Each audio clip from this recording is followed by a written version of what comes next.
Hi all അസ്സലാമു അലൈക്കും. അപ്പോൾ ദാട്ട് നമ്മൾ ഇങ്ങനെ പോകാൻ വേണ്ടിയിട്ട് ഒരുങ്ങുകയാണ്. നമുക്കിന്ന് കുറച്ച് കൊറിയറും കാര്യങ്ങളൊക്കെ അയക്കാനുണ്ട്. സാധാരണ ഞാൻ പോവാറൊന്നുമില്ല. അപ്പോൾ ഇന്ന് ഏതായാലും ഞാനൊന്ന് പോയി നോക്കാമെന്ന് കരുതി. അപ്പോൾ അതിന് വേണ്ടിയിട്ട് ഒരുങ്ങിയിട്ടുള്ളതാണ്.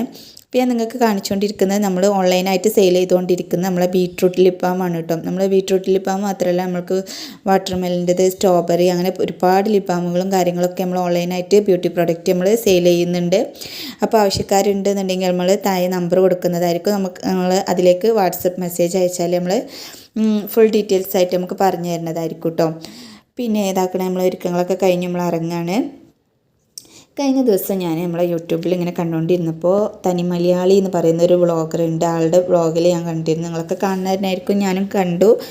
അവരൊരു വ്ളോഗിൽ പറയുന്നുണ്ട്, അതായത് ഒരാളുടെ കല്യാണം കഴിഞ്ഞാൽ ഒരാൾ ആഫ്റ്റർ മാരേജാണ് അയാളുടെ പ്രൊഫഷണൽ കരിയർ എങ്ങനെ പോകണം എന്നുള്ളത് ആളുടെ കല്യാണത്തിന് അതിനനുസരിച്ച് നിൽക്കും. നമ്മളുടെ ലൈഫ് പാർട്ട്ണർ എങ്ങനെയാണുള്ളത് അതിനനുസരിച്ചായിരിക്കും നമ്മളുടെ കരിയർ എങ്ങനെയായിരിക്കും ഉള്ളതെന്ന് തീരുമാനിക്കുന്നത്.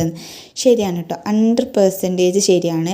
കാരണം ഞാനും കല്യാണം കഴിഞ്ഞതിന് ശേഷമാണ് ഇങ്ങനെയൊക്കെയാണ് ആയിട്ടുണ്ട് എന്നുണ്ടെങ്കിൽ, എനിക്ക് ഒരാളോട് സംസാരിക്കാൻ കഴിയണമെന്നുണ്ടെങ്കിൽ, ഞാൻ ഇങ്ങനെയൊക്കെ ബിസിനസ്സുകൾ ചെയ്യാൻ കഴിഞ്ഞിട്ടുണ്ടെങ്കിൽ, എനിക്ക് സ്വന്തമായിട്ട് എന്തെങ്കിലുമൊക്കെ ഒരു ഇത് എനിക്ക് തോന്നിയിട്ടുണ്ടെങ്കിൽ, ചിന്തിക്കാൻ കഴിഞ്ഞിട്ടുണ്ടെങ്കിൽ, അതിൻ്റെ ആഫ്റ്റർ മാരേജ് എൻ്റെ പാർട്ട്ണറുടെ സഹായം കൊണ്ട് മാത്രമാണ് കേട്ടോ. ആളുടെ ഒരു സപ്പോർട്ട് എന്ന് പറയുന്നത് ആ ഒരു ഇതുള്ളത് കൊണ്ട് മാത്രമാണ് എനിക്ക് എവിടെ എന്ത് ചെയ്യണം എന്നുള്ളിടത്ത് ഞാൻ എത്തിയിട്ടുള്ളത് കേട്ടോ.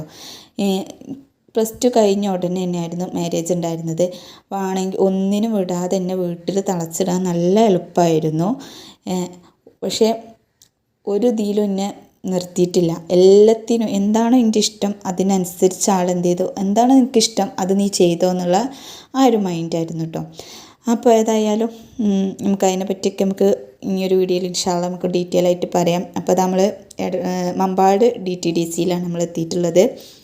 അവിടെയൊക്കെ ഇറങ്ങി. പിന്നെ അതിൻ്റെ ഉള്ളിൽ നിന്ന് എനിക്ക് വീഡിയോസൊന്നും പിന്നെ അധികം എടുക്കാനൊന്നും കഴിഞ്ഞില്ല കേട്ടോ. പിന്നെ ഉപ്പാൻ്റെ കുറച്ച് ആവശ്യങ്ങൾക്കൊക്കെ വേണ്ടിയിട്ട് നമ്മളിതാ വേറെ 1-2 കടകളിലൊക്കെ കയറി കഴിഞ്ഞു. പിന്നെ നമ്മൾ വൈകുന്നേരം അല്ലേ ചായക്ക് കടിയും കാര്യങ്ങളൊക്കെ വാങ്ങി വീട്ടിലേക്ക് തിരിച്ചു പോകുന്നു കേട്ടോ. അപ്പോൾ ഇൻഷാ അല്ലാഹ് നമ്മൾ അടുത്ത പുതിയൊരു വീഡിയോ ഒക്കെ ആയിട്ട് കാണുന്നത് വരേക്കും എല്ലാവർക്കും അസ്സലാമു അലൈക്കും.